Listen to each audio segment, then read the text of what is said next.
วันที่21เดือนพฤษภาคมผ่านมาท่านแหวนเพชรลัดดาวงศ์กรรมการประจำภาคแขวงประธานคณะปฏิบัติงานพิเศษแขวงสารวันพร้อมคณะรับผิดชอบขุดค้นอัฐิได้นำพาคณะเข้าร่วมพิธีจัดส่งอัฐิทหารอาสาสมัครและเซียวซานเวียดนามที่เสียสละชีวิตในปางสงครามอยู่ลาวโดยการเข้าร่วมของสหายนางเวียนทิแทงกรรมการศูนย์กลางรองประธานสภาแห่งชาติมีสหายเงวียนวันแม่นคณะกรรมการพรรคนครรองประธานคณะกรรมการปกครองนครเว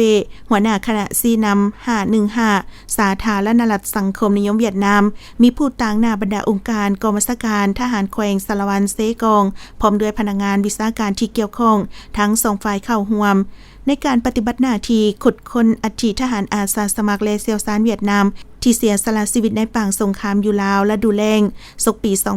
2025-2026 นี้คณะปฏิบัติงานทั้ง2ฝ่ายลาวเวียดนามโดยเฉพาะแม่นครเวและแขวงสารวันเซกองได้ประสานสมทบกันซ่องหาแหล่งข้อมูลพร้อมทั้งประสานสมทบกับอำนาจการปกครองคันท้องถิ่นสามารถขุดค้นได้8อัฐิที่เสียสละชีวิตเพื่อภารกิจปลดปล่อยชาติท่านเงวียนวันแม่นและท่านแหวนเพชรลัดดาวงศ์ได้ผัดเปลี่ยนกันขึ้นกล่าวคำสดุดีแสดงความรู้บุญคุณอย่างล้นเหลือต่อผลงานวิรกรรมอันกล้าหาญของพนักงานนักรบที่เสียสละชีวิตเพื่อป้องกันประเทศชาติต่อสู้ต้านจักรพรรดิลาเมืองขึ้น2ชาติลาวเวียดนามได้ร่วมสัมพันธ์สู่รบตีต้านศัตรูตัวเดียวกันยอมเสียสละเลือดเนื้อเพื่อปกป้องอธิปไตยและผืนแผ่นดินอันครบถ้วนของ2ชาติลาวเวียดนามไว้ให้มั่นคงตลอดไป